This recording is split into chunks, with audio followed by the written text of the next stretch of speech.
Okay, All great. right. Can you guys introduce each other before? Yeah, so this is Alexis. I'm Josiah. Nice to meet y'all. And this is Angletech. And so what we do here is we try and bring cycling to everybody. And so especially with adaptive cycling, the goal is to really be fully inclusive and get everybody able to ride something. And so even within just MS, there's a huge range of ability. And so everybody's situation is a little different. Everybody has a little, on a spectrum of ability. And so what we try and do is really just, I guess, customize each cycle specific to the person's ability. And so most of that with MS is taking care of, I guess, addressing the balance issues related with cycling. And so a lot of that means just moving to something with 3 wheels that's going to be stable and easy to operate. And then sometimes we add pedal assist for muscle fatigue issues or just general weakness issues. And so there's a lot of other adaptations we can do, but most of them are centered around a 3-wheeled cycle similar to this. There's various seat heights, and so some people have trouble getting low and need a little bit higher seat position. And it really just depends on the person. And so we've got about 30 different trikes in this building. Not a single one of them is the same. And they can all be customized in a multitude of different ways to fit each person. So another thing that we do as well are tandems. So for instance, here's the Pinot. This is something where at the very, I guess, if someone has very little ability to, very little dexterity or ability to control something on their own, this is kind of where they would go. And what's nice about this tandem is the 2 riders are very close to each other. Their heads are quite near, and so you can have a nice conversation while you're riding. The person in the front is having just a blast. It really has the feeling of an upright cycle, and so you really feel the leaning and the G-forces of turning, which is a lot of fun for everybody. So this is just a really fun cycle. This does have pedal assist. I know one of the questions on your list was, how does pedal assist work? And what's cool about pedal assist motors today is that they really just amplify your strength. And so if you have just a little bit of strength and a little bit of endurance, it's just going to amplify that in a very natural way by just sensing the pressure that you're putting on the pedal and just adding strength to that. And virtually any of these cycles can have some form of pedal assist motor installed. And so that's a really big tool that's helping a lot of people who might have had to go to hand cycles or other things be able to ride normal foot-powered cycles. Trying to think what else. You got any ideas here? Yeah, I mean, we can go through just some different So some of the adaptations. I have a question, Josiah. Yeah, go ahead, Michelle. Just a minute, I have a question. Someone from the group just asked, is pedal assistance the same as an electric bike? So yeah, so it is an electric bike, and you can have an electric bike with pedal assist, or you could have one that has a throttle. And so most of the systems that we're using are just pedal assist with no throttle.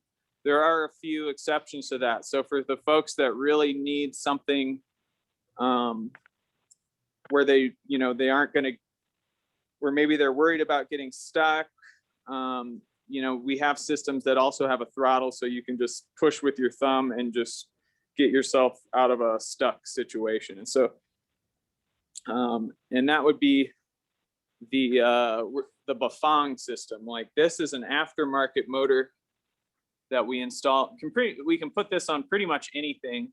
It's the most powerful motor out there, and it'll get you unstuck from a tight spot. So it actually has a throttle that'll accelerate you. But yes, to answer your question, the pedal assist is an electric bike. And that could be in the form of a 2-wheel bike or a 3-wheel bike, or a tandem.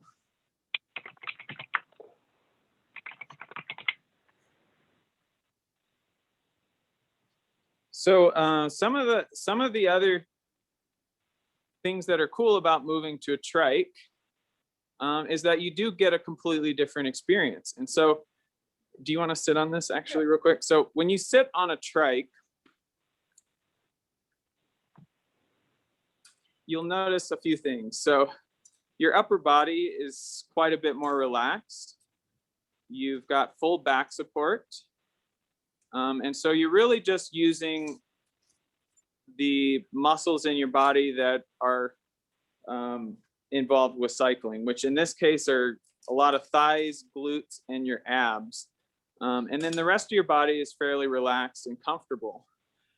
The other nice part of this is that you get this really nice view. You get this great horizon to sky view while you're riding, versus being on a 2-wheel bike where you maybe are looking at the ground and then you have to look, you know, you have to look up to see away from the ground. And so the view you get and the experience you get in a lot of ways is it's better. It's just better. It's just a more fun, pleasant experience. And then if you add a pedal assist to that, you're taking away the pain of things like steep climbs and headwinds that can sometimes make a ride really unpleasant. So the other cool thing about a trike is it really handles more like a car or a go-kart. And so the experience is it's just a really fun kind of like go-kart handling experience versus an upright bike. And it just, it's hard for me to describe. It's probably best to experience, but I would say if you've ridden a go-kart, that's probably the closest thing to how some of these handle. That said, every trike handles a little differently. And so that's part of what we, when we're trying to figure out the correct cycle for each individual, the handling is a big part of that. And so the handling and body position. You'll notice that this particular one, the pocket, is quite low to the ground and very laid back. So this is only about maybe 8 inches off the ground, the seat height. But if you go over here to the Ice Adventure, this is about 15 inches off the ground, the seat height. And you can see the seat angle is a much more upright position. Usually upright body positions are better for folks with neck issues, so you don't have to bend their neck to see as much. And quite often, a more reclined position will be friendlier to someone who has back issues, because it spreads their weight across their back versus loading their weight on their spine.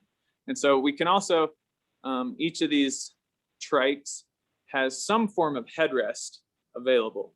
And so for folks that have maybe back and neck issues, You know, we just find a middle sweet spot, and then we get a neck rest on there, and that usually makes it comfortable. You can also see for things like fatigue, maybe your hands getting fatigued over a long time, you have these nice wrist rests, so you can kind of relax your grip and just rest your hands on there.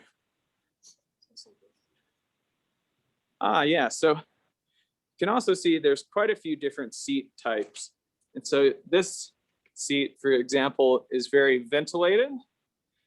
And they also have a version of the seat that's got a lot more cushion and padding, a little less ventilation, but a lot more comfort.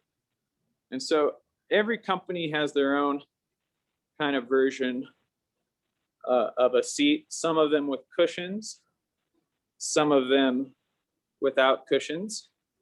But we're really, there's a huge variety of different seats to choose from, seat angles and body positions. And that's usually where we start when we're trying to find somebody the right cycle. For folks with MS, usually just addressing the balance is enough. And really, and that can be done with 30 different trikes. And so within that, you know, addressing just the balance side of things, we can also address all the comfort things that we take care of with anyone else. And so that's just body position, handling, what types of shifting are on the cycles, whether or not they need pedal assist, things like that.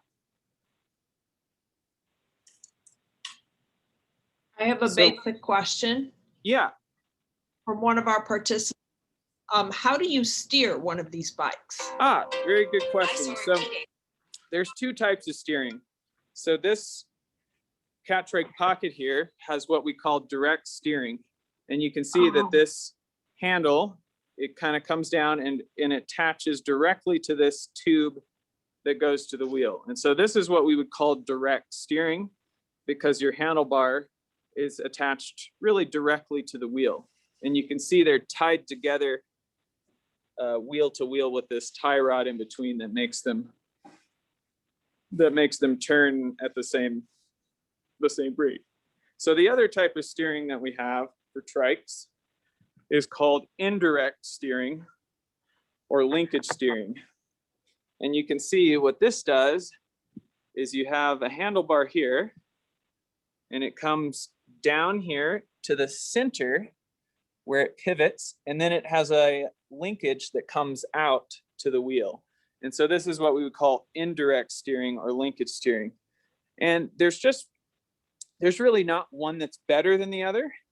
It's mostly just preference.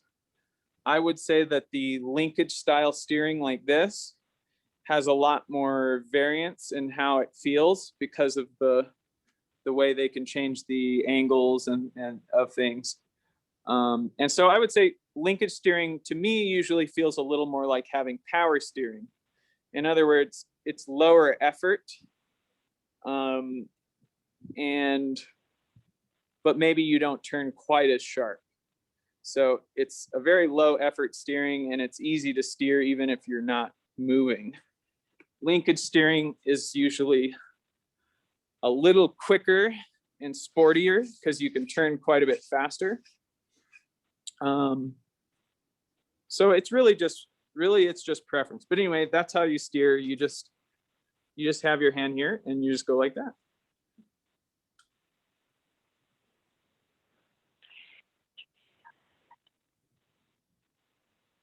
Any other questions? One other question was, how easy are the bikes to store, which I guess comes later on into transport? Yeah, so storing, they're quite easy to store. Most of these trikes have some sort of folding feature. What is nice about a trike versus an upright bike is it doesn't have a lot of vertical space. In other words, when you're going to put it in your car, you actually just roll it into the back on its own wheels, where with an upright bike, you would have to turn it on its side. So they're actually quite a bit friendlier and easier to get into a car. And when you're storing them in the garage, since they don't have as much height, a lot of the times you can get a hoist system that brings them up to the ceiling, or you can have a wheel hook that hangs it vertically like this on the rear wheel, like you would hang it on the wall maybe. And so they don't take up, they really take up, in a lot of cases, less room than an upright bike, just a two-wheel regular bike would. Do you want me to put it in? Yeah, why don't we fold this to show how small that gets? Alexis is gonna fold this for y'all.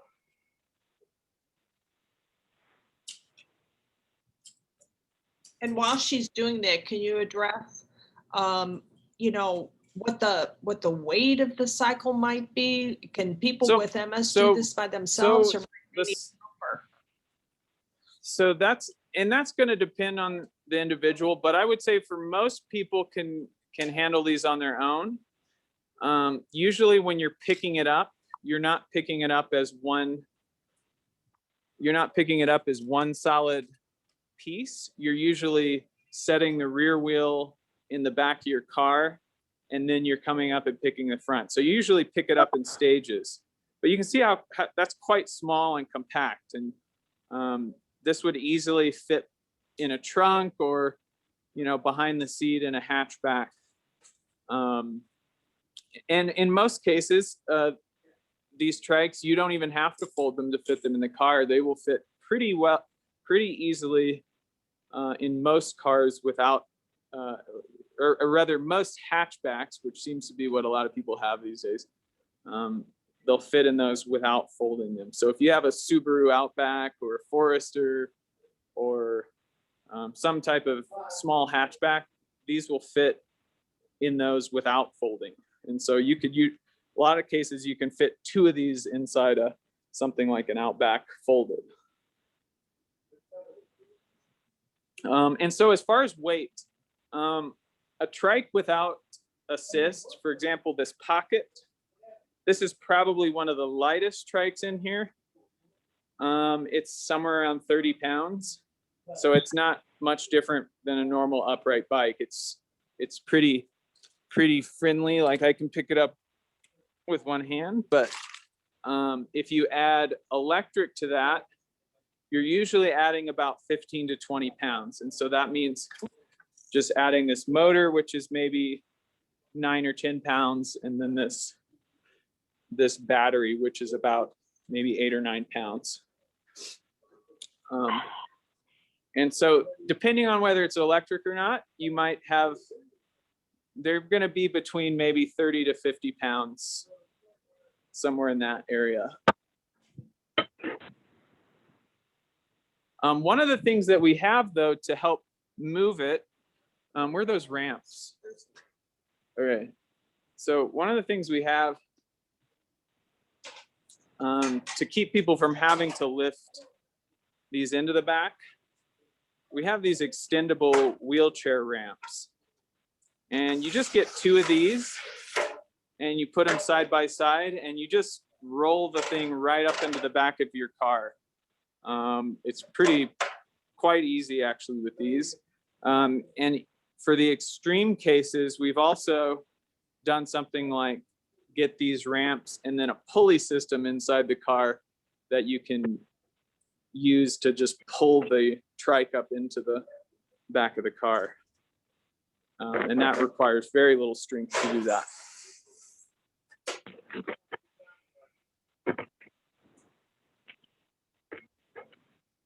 Right. Let's see. Okay, so I see on the list of questions, Michelle, that how much does a recumbent trike with power assist cost? And so I would say most cases, you're probably, with a trike with assist, you're probably spending at least $4,000 if it's got electric assist. Somewhere around $4,000 to $4,500. in that range. And usually the motor kits by themselves are $2,000 to $3,000, depending on which kit.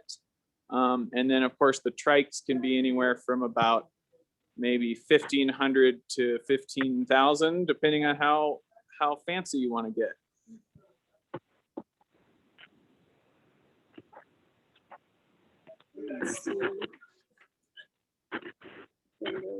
Let's see. All right, yeah, so I see you have question about holding your foot in the pedal.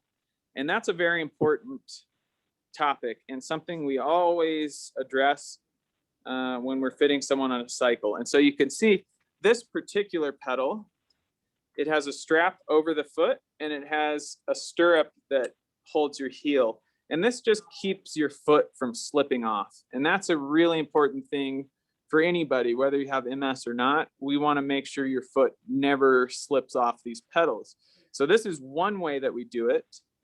Our preferred way to do it is actually a pedal and shoe that clips in. And so, for example, this pedal here, you can get a special shoe that clips into this pedal. And that's the more comfortable way to do it. It's definitely the more secure way to do it.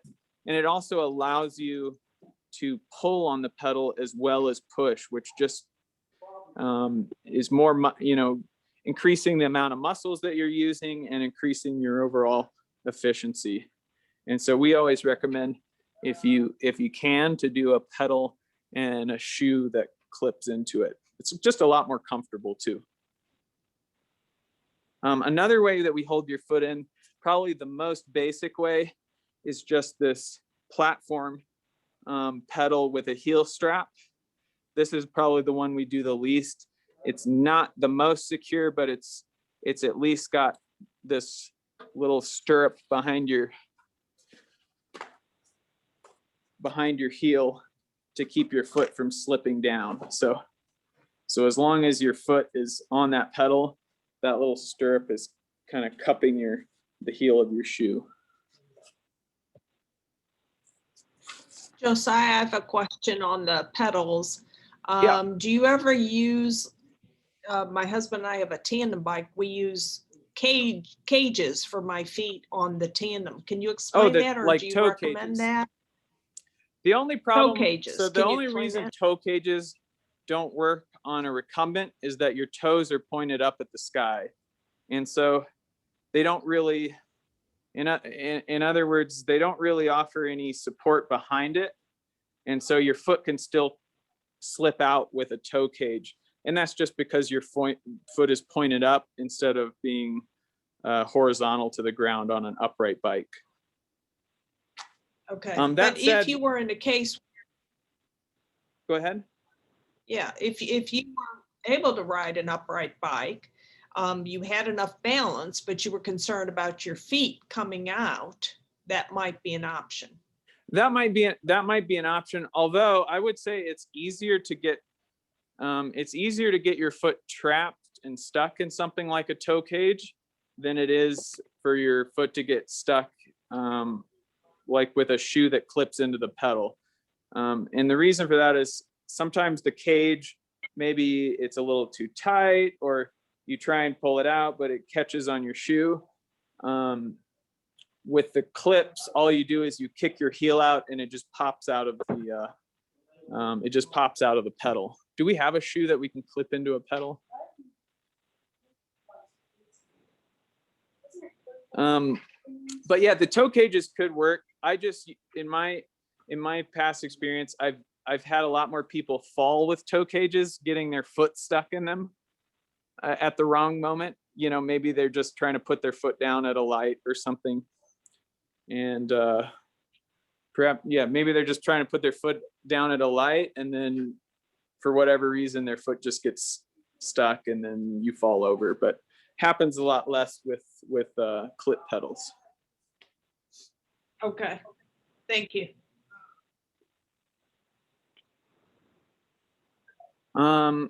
So another thing that we usually address when we're setting someone up on a cycle is different types of shifting. And so you've got various different types of shifters. So some of them are just a little bar and shifter like this, where each individual click is a gear. Some of the shifters are a thumb and index finger, or rather thumb shifter. So you just, each one of these clicks is a gear. Some of the shifting we have is actually electronic shifting. And that's really easy and low dexterity requirement for that. And there's actually quite a few different electronic shifters that we can use. Some of them have a little bit bigger buttons than this. And that makes it really simple. Another type of shifter that we have, if I can find it. Here we go. So there's also twist shifters. So this whole entire thing turns. Some people might find that quite a bit easier to do. And so a lot of choosing the right shifting is about personal preference and ability, and then just what feels better and what's easier to use. So there's just a lot of different options. Here's another twist shifter that's just an internal. Some of these require the pedals to be in motion when you're shifting. The internal gears like this one, that's it's changing inside of this hub versus externally. You don't have to be pedaling to change the gear on something like this. So like I can change it the full range while it's just sitting here. And so that's a lot easier for some people to remember and use. Let's see. So Josiah, as you're talking about shifting. Yeah. Josiah. Yes. The concept of shifting to someone who's not used to bicycling and really maybe haven't bicycled since they were a kid, it might not be exactly clear to them what shifting does. If you could just kind of briefly Gotcha. explain Oh yeah, that. absolutely. And so if any of y'all have had maybe a manual car that you've driven, and you're there, maybe you're there in the Ozarks. I know it gets a little steep sometimes there. You probably put it in first or second gear to climb a steep hill. And that's really the same with a bike. You're going to use the lowest gears to climb, and you're going to use the highest gears to achieve higher speeds. And so you're the engine of the bike. And so it's really about your feel on the pedals. And so, for instance, if I was starting out in this high gear, I would have to push really, really hard. But once I got up to speed, my legs would feel fine. So in other words, I would, just like in a car, I would want to start in a low gear. And as I pick up speed, just change to a higher gear gradually. And then of course, if I'm climbing a steep hill, you switch it to a low gear, and that just makes it easier for you. And so it's really just about the amount of pressure that you're putting on the pedal. You never want to have to push really, really hard. And so you're just changing the gearing to affect how hard you have to push on the pedal.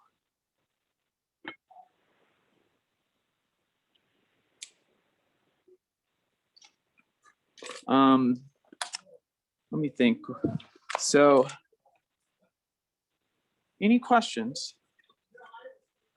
So we have another question about the size and height of the person and the bikes. If you're very short or if you're very tall, how can these bikes accommodate different sizes of people? Okay, so in other words, how can one cycle maybe do two different people's of different heights? Is that? Yeah. Okay. So okay, so there's a few answers for this. So the way we fit a person on here, you can see that this portion right here, which we call the boom, it telescopes in and out. And so just like on an upright bike, you might raise the seat post. On a trike, this boom telescopes out for different leg lengths. That said, every cycle has kind of a max size and a minimum size person that they can fit. And so probably the smallest size we can accommodate would be on this pocket, this cat trike pocket. That's probably someone about 4'11", maybe 5 foot. I think the minimum X seam, what we call the, which is basically the distance from here to where their back touches the seat. The minimum distance that we can put on something like this is about 35 inches. That's a pretty small person. The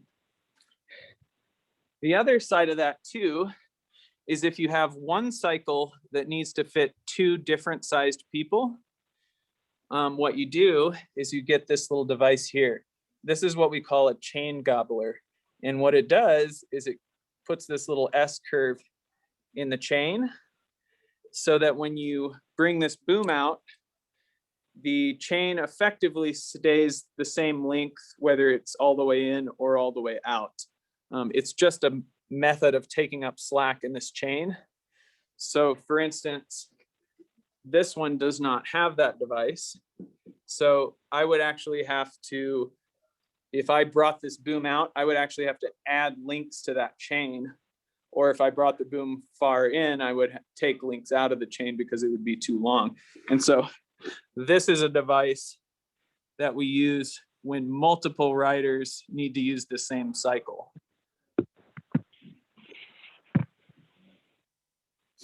And you can see like most of these companies have their own version of that same thing. So like this ICE has their own little chain gobbler. But even with the chain gobbler, if 2 people are vastly different size, like maybe someone's 5 foot and then the other person's 6'4", it may be difficult to fit both of those people because sometimes these booms have to be cut to go all the way in. So for instance, if we cut this boom for a really short person, it may then not fit a really tall person. Hey, can someone come up? Someone's knocking at the door.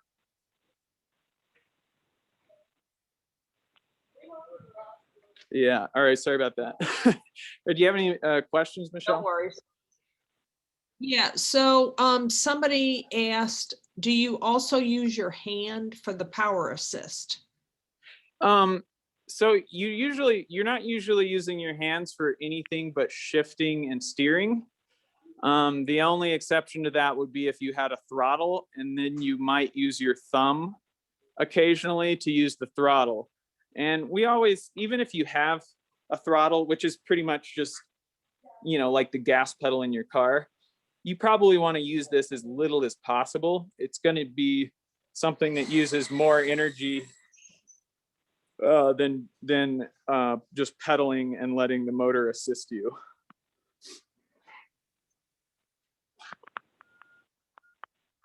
Okay, so that's good. I'd like to open it up to questions that still haven't been answered. Absolutely, as everybody yeah. has listened. Yeah, Absolutely. so one other person asked a question. If you're riding the tandem bike, Yeah. could just one person be operating that bike? Yes, so I think that's only the one. question. So that's a great question. And so this particular tandem is set up so that the person in the rear is actually doing the steering and the shifting and the braking. The person up front, they can help pedal, but if this person up front were to stop pedaling, the person back here could still continue pedaling. And what's nice about this too is it's an assist motor. So if the person up here is getting fatigued and maybe they can't help as much going up the hill, then you can turn the assist motor up and everyone's fine. And it, you know, you're going to make it up the hill or whatever you need to. So to answer your question, the person up here can help as much as they want, but they are not required to pedal if they don't have to. And then the tandem can keep going. Okay. And then there was another question, even though you reviewed seats and the different types of seats, someone has a question if you're a shorter person or a taller person, is there an adjustment in the seat for that? Yeah, there is. And really there's just a few different sized seats. And so for instance, if you had a really long or big torso, we would just find you a cycle that just has a proportionally bigger seat. And so some of the companies that do that are ASUB, ICE, and Greenspeed. They have a few different sized seats for different torso lengths. And then some of the cycles just have smaller seats naturally, like this would be for a fairly short torso person. And so a lot of just finding the correct cycle is also finding what seat fits their back correctly. Some of these cycles just have, some of these brands rather have just one size seat. And so if your back is way too big for them, we would probably just, you know, refer you to a different brand. But there's quite a bit of variance in seats and sizes.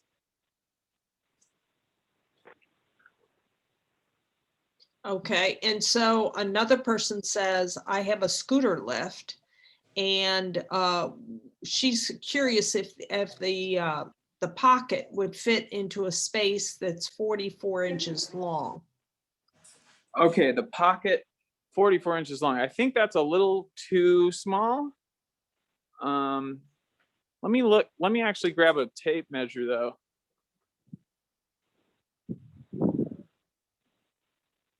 Here's a good one.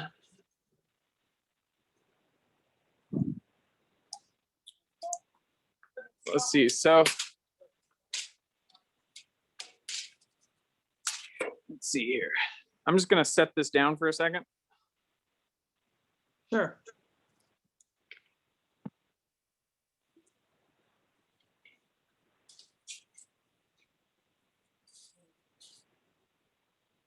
So, all right, so no, the pocket would not fit into that small of a space, but there is a trike in here that will. So for instance, this is called the Greenspeed X7. This folds smaller than any other trike. It will fit in the back of one of those, it'll fit in the trunk of one of those really small Honda Civics with extra room in there. And so it's really, really tiny.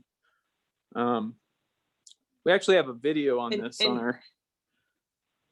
of this one folding on our YouTube if you want to see that. But yeah, Okay, this one would definitely fit in that space. Okay, and does that accommodate a very short person? The person asking Yes, this is the 5 foot. Yes, the X7 also will accommodate a very short person as well. So it can be, Great. Yeah, it can be probably 35-inch X seam, which is maybe 4'11" or something like that. Okay. So just to note, so for the extremes of size, you know, maybe, you know, we even have child-sized trikes, and so for the very extremes of small folks, we have even smaller trikes. Like this one's probably for maybe a 10-year-old, you know, someone 4.5 feet tall, something like that.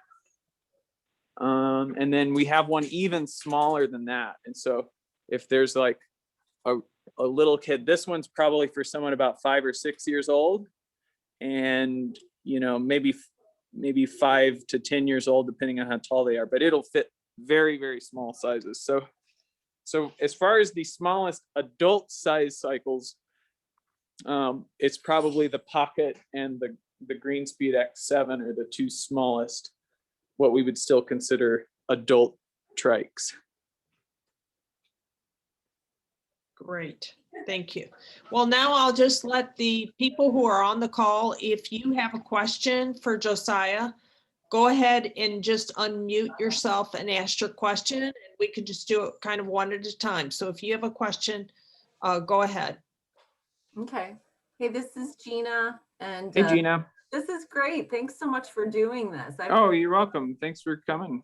I've heard great things about you for a long time. So my question I had here, but I think you guys, I don't think you did this, and I don't think I missed it, but I do have a trike and I have the throttle on it. And Okay, yeah.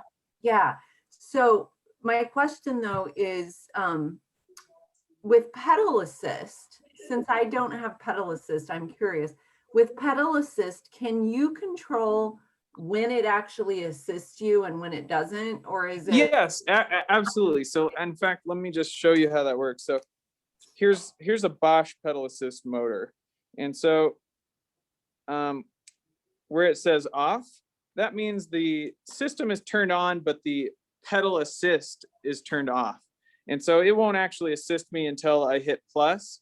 And all these systems have several different modes. In other words, if you just need a tiny bit of help, you just put it in the first mode. This will just give a little bit of boost to your, little bit of amplification of your strength. And then you can keep pushing it up.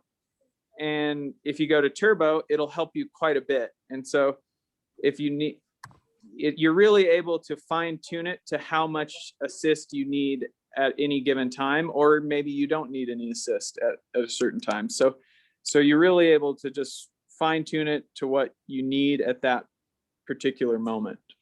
Okay. And all the pedal assist systems are like that. Okay, so the throttle I pretty much use like if I'm going up a steep hill or Yeah. at the very end of my ride and I'm like pooped, so. Right. And so similar to on this, you would just, you're hitting a hill, you would probably just turn it all the way up to turbo, or maybe you're getting to the end of your ride and you just need a little more help. Then you just turn it, turn the assist up. You're still going to be putting in some work, but just a smaller percentage of the work than the motor is. Okay, thank you so much. What's nice about the pedal assist though is it allows you to keep working. In other words, you're always putting in some piece of the work, and that's really important for the therapeutic side of things, I think. So can I ask you a question, Josiah? So my understanding of the power assist is when, for instance, I'm using, mine is 1 to 4. If I'm using 1 or 2 or 3 or 4, whatever, it allows me to reach a higher speed perhaps than I would be able to do on my own also. So in other words, if I'd normally be only able to go 5 miles an hour, with the power assist on, I might get up to potentially 10 or 11 miles an hour. Could you comment on that? Yeah, that's another good point. And so, for instance, if you have a group of friends that you want to ride with, maybe they have upright bikes, or maybe they're, stronger athletes or something like that, and you want to keep up with them, the assist is going to allow you to do that. And so that's the other nice side of the assist is just being able to ride in groups if you and keep up with everybody and not worry about having to leave early or slow anyone down, I guess. That makes sense, because my throttle, I can go, like, if I do my full throttle, it'll go up to like 30 miles an hour.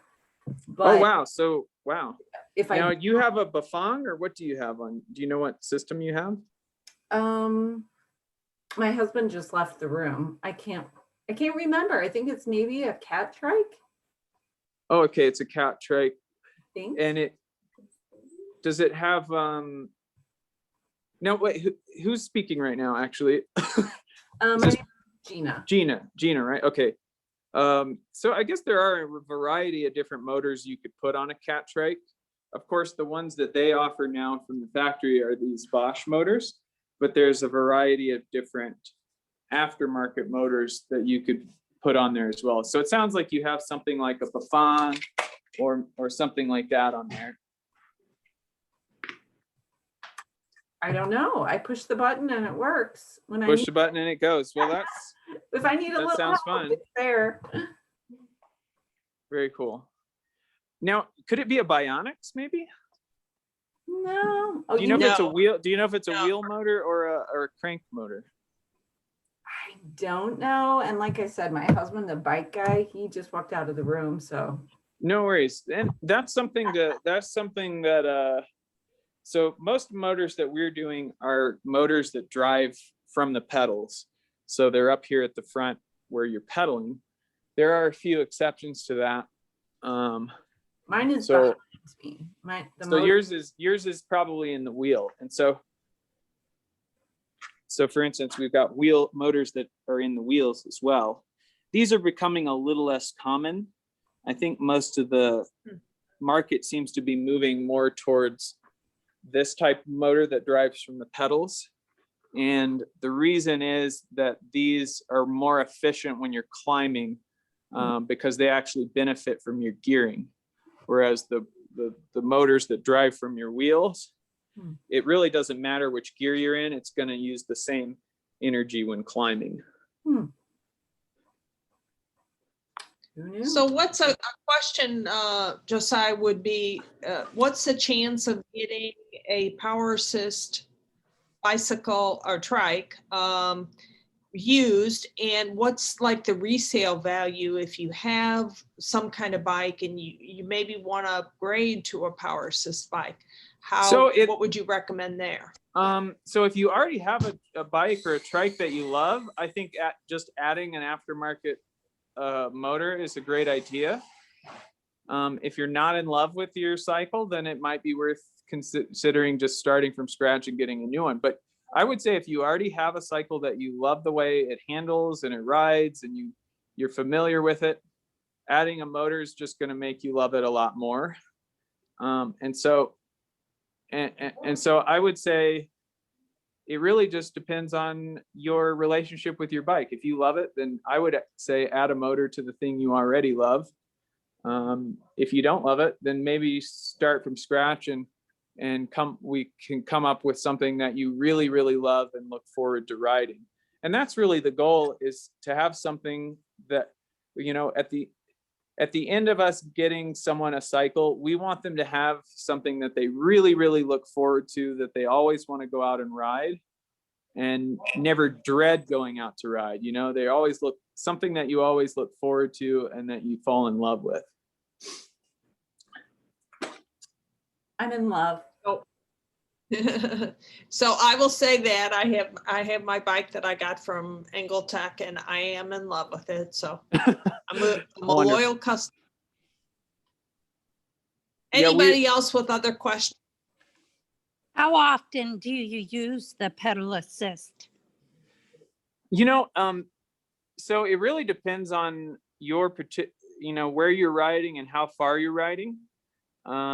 But I would say most people, if you have pedal assist, you're probably using it all the time, whether or not you're at a low level of assist or a high level assist is up to your conditions, you know, whether if it's steep or maybe real windy. But I would say most people, when they get pedal assist, they're probably using it all the time.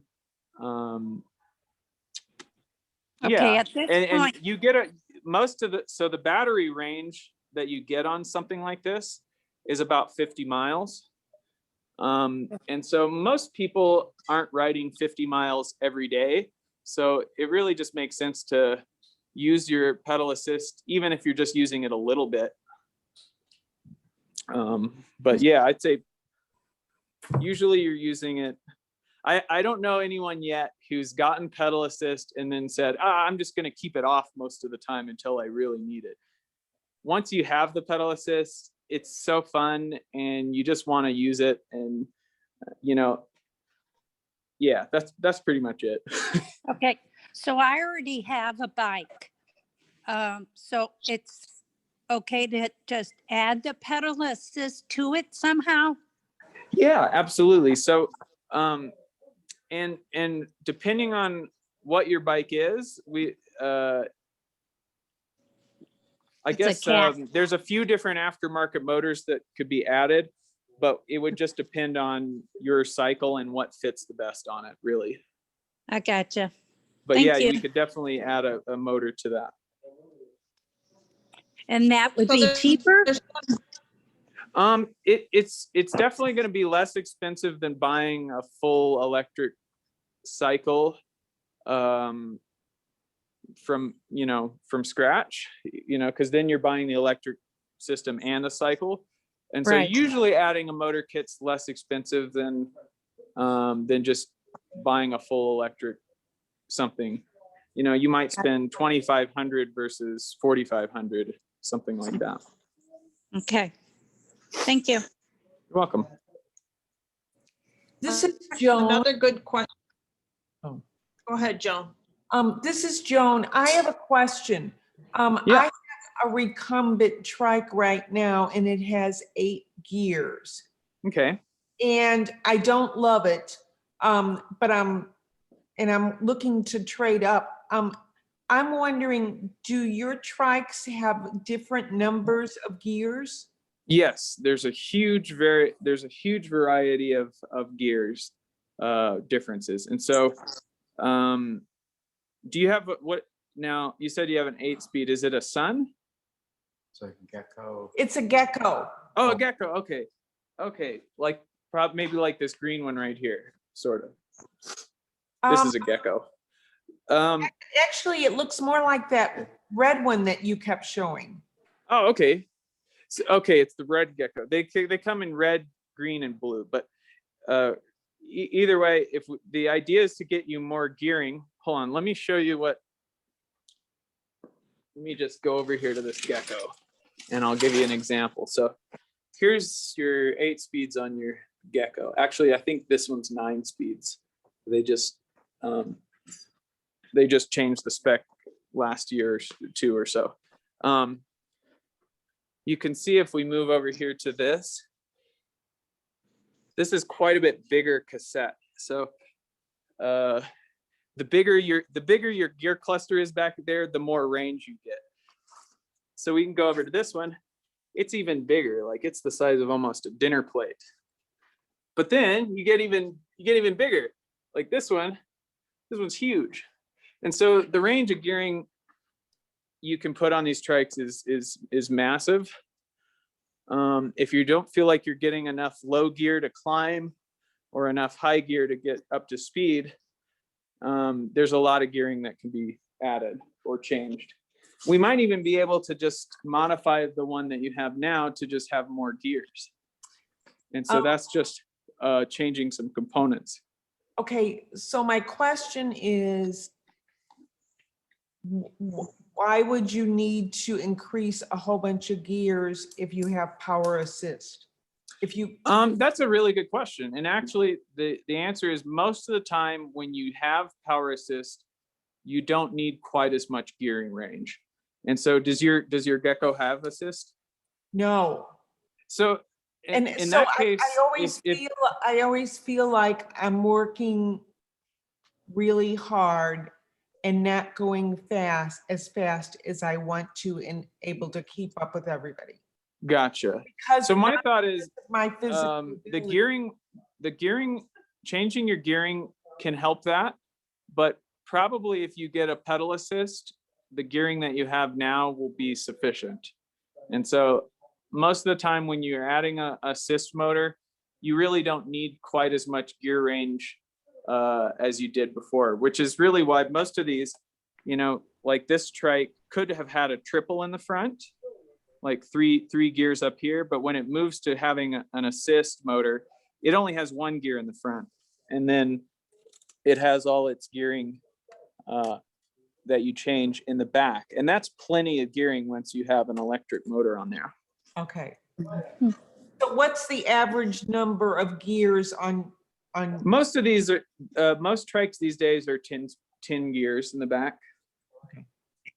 Thank you. You're welcome. Another really good question. And this is common for people with MS. On some of these low bikes, they would have a hard time getting up. So is there Great any question. help? Really great stand up? question. So let me see if I see a cycle around. So we have what are called assist arms, and if I can find some, that would be better, but I can always just, oh, here we go. I found some. Okay. So what the assist arms do, it's a little dark right here, but what the assist arms do, you can see this thing right here, is it just creates a nice handhold so that when you're pulling yourself in and out of the seat, you've just got something nice and firm to grip and either, lower yourself into the seat or pull yourself out of the seat. And so every single cycle has something like this that we can put on there that just allows a nice firm handhold. That said, also a way we address that is just seat height. So like this seat is maybe 17 inches high. And if you have a real hard time getting in and out of stuff, we probably just wouldn't, put you on something really, really low to the ground. That said, even if for folks that maybe they love the handling of something really low to the ground, but have a hard time getting in and out of it, there's assist arms to help with that. Great. Good to know. Michelle taught me the right way to get on because there is a proper way. Absolutely. And you definitely learn your own kind of technique over time, getting in and out of your cycle. You just get better at it over time. I have a question. This is Mary Ann. Hey, Mary Ann. And hi, thank you for all your great information. Oh, you're welcome. I just started out, I found a Liberty trike that I've been using since, actually I found it when the COVID started, and it's just been so enjoyable to be able to have that freedom. But I'm wondering what the transition is from something like that. I've rode it about 100 miles just around in the neighborhood. But looking ahead at all the options here and, maybe for something longer term, what is the transition from something like that into something like this? And I was asking the questions because I am shorter. I am about 5 foot. So, so I would I don't say know if it you would, speak to I that. would say the really, so the Liberty trike, if I'm familiar, it's like 2 wheels in the back, 1 in the front, right? And kind of an upright trike. Correct. Okay. And so it does have some assist, but sometimes I feel like I'm, always, pedaling, but when that's on, there's like different speeds to it. But you right. have And so my hand gets tired sometimes. So I usually ride on. gets tired shifting or gets tired on the throttle, like accelerating? I guess it's the throttle because it's like a motorcycle. So I got you. So it has like a you twist have to hold throttle. it. Correct. Gotcha. Okay. So I would say, the main thing is if you're 5 feet tall, we would just find you something that fits you. And that's probably going to be something like the Pocket here or the Greenspeed X7, or there's a few others that would probably fit you. So it would really just be finding something that fits you and that you like. And then this is going to handle and this is going to handle completely different than this trike you have now. And the performance of it would be immensely greater performance out of something like this than the Liberty trike. And that's just because you're driving from a single wheel centered in the back. You've got a much lighter weight trike.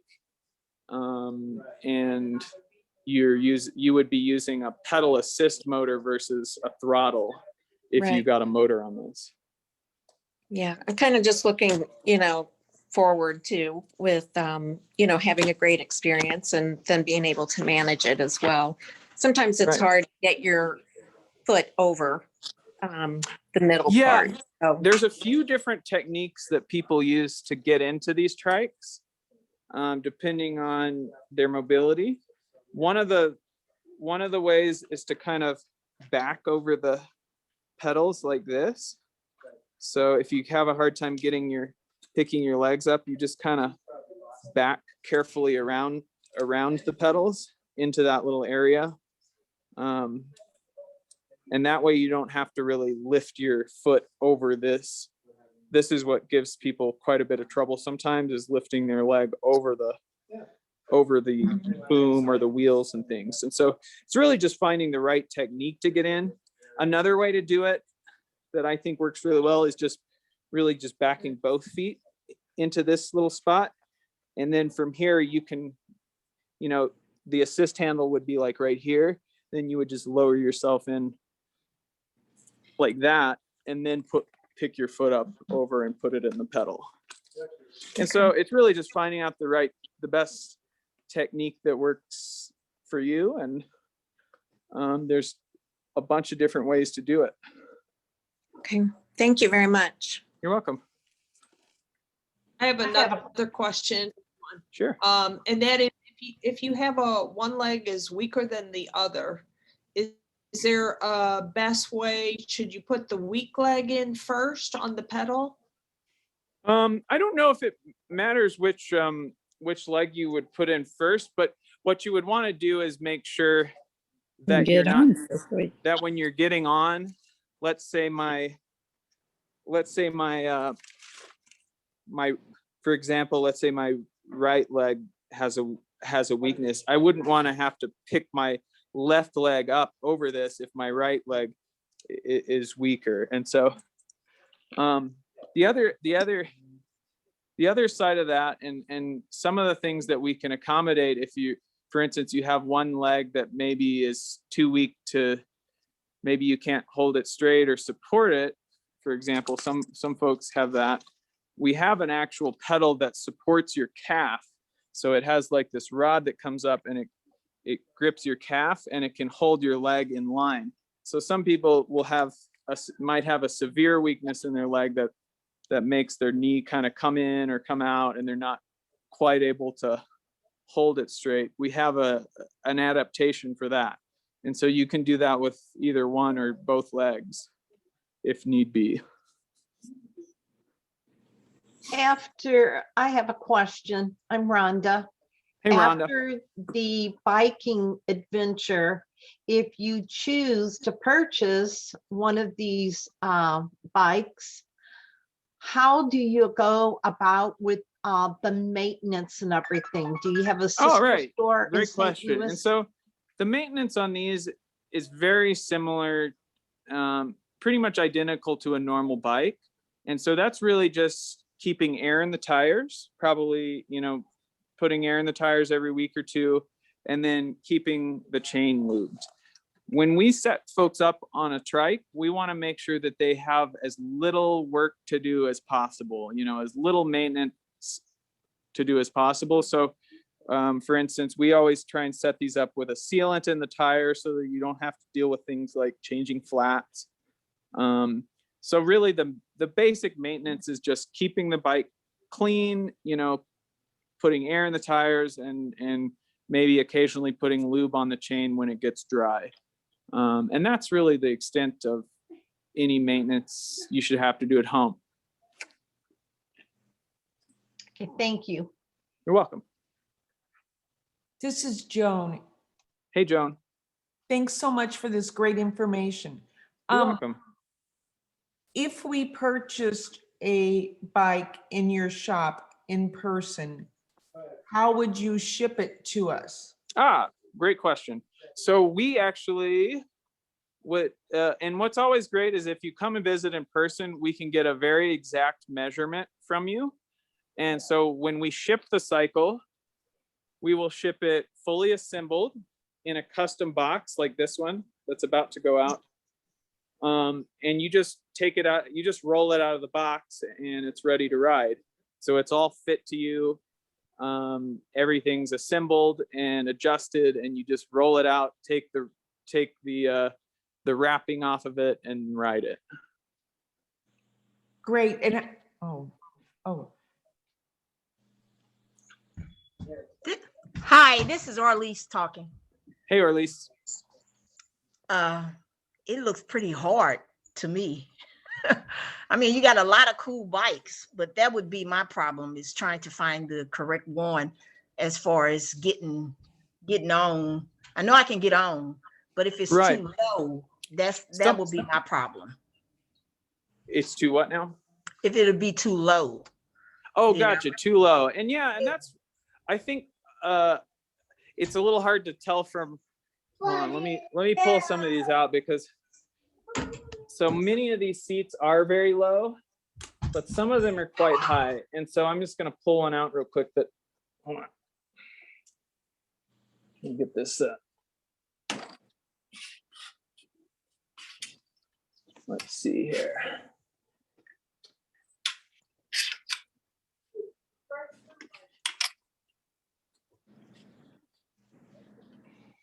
Probably easier if I have both my hands.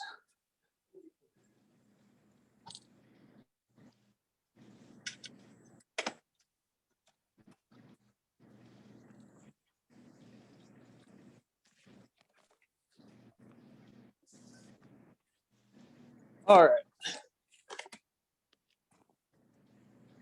All right. Now we can see. Okay.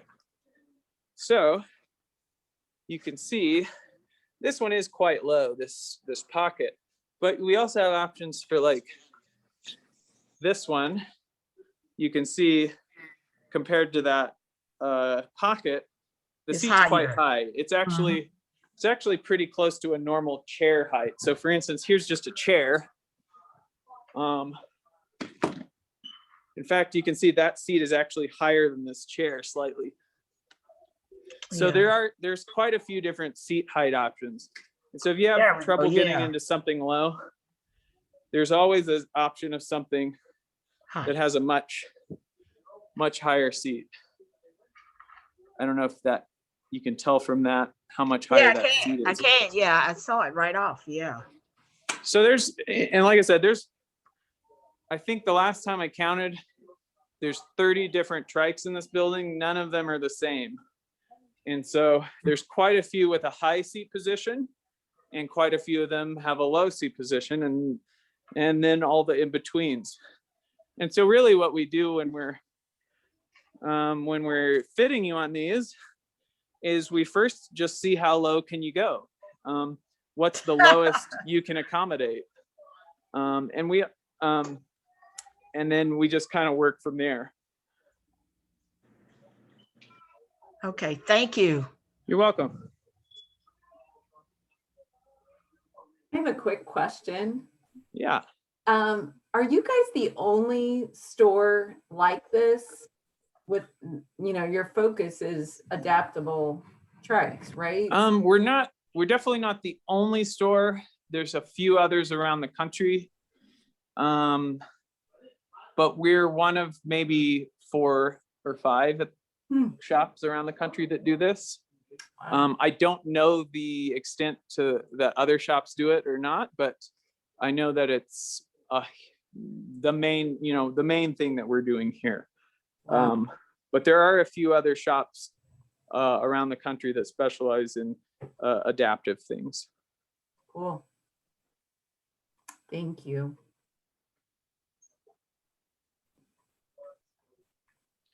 Well, I think we just have about 2 minutes remaining. We're just so grateful for Josiah showing us so many things today. Yeah. Does anybody have a final?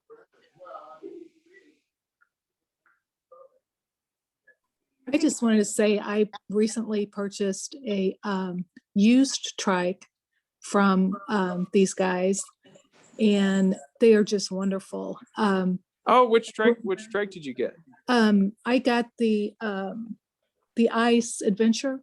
Oh, nice. Those are great. And that's what this one is right here. Thanks to Michelle's recommendation, I had the calf support pedals put on, And I also had the handle lifts or whatever you want to call them. I've got it set up in my foyer right now. Every day is that the one we just shipped a couple weeks ago? Yes. Oh, with the red Copenhagen wheel on it. Yes. Ah, right. Did you So get your, I meant to ask, I actually been meaning to call you to see if you got your Copenhagen account set up and whether Yes. if you got the wheel paired properly and all that. I don't know if I've got it paired because we've had snow and ice, so I haven't had it outside. Right. Well, but whenever I it comes think it's to that moment, and if you have any trouble, just give me a call and we can troubleshoot anything over the phone. I will. But these guys are just great. The handles, I've been practicing every day, getting on and off the bike. My problem is those the pedals with the calf support. You kind of got to, it's hard to get on because they're in the way when you get on, So I've kind of learned, I think, what position to put them in. I'm like Michelle, I have one leg that barely moves at all. So I have to kind of work around that. But shipping was great. Everything was just, you guys were amazing. I appreciate that. So. I just want to show you guys a few things real quick that I didn't talk about, which they're not really adaptive features of the cycles, but they're just differences. And that is, so just comfort differences. And so some of these trikes, like the Pocket, for example, has no suspension at all. It's just a rigid frame and wheels. That said, for some people, they don't want a lot of bounciness and shock going up their back. And so, for example, we have things that have rear suspension. And then we also have things that have front and rear suspension. And so those are kind of comfort preferences. But for a lot of folks, that can make a huge difference on whether they go out and ride. Because if you have back issues or neck issues and you've got a very rigid trike that's kind of bone jarring, that's not a very pleasant experience. And so there's quite a bit of comfort.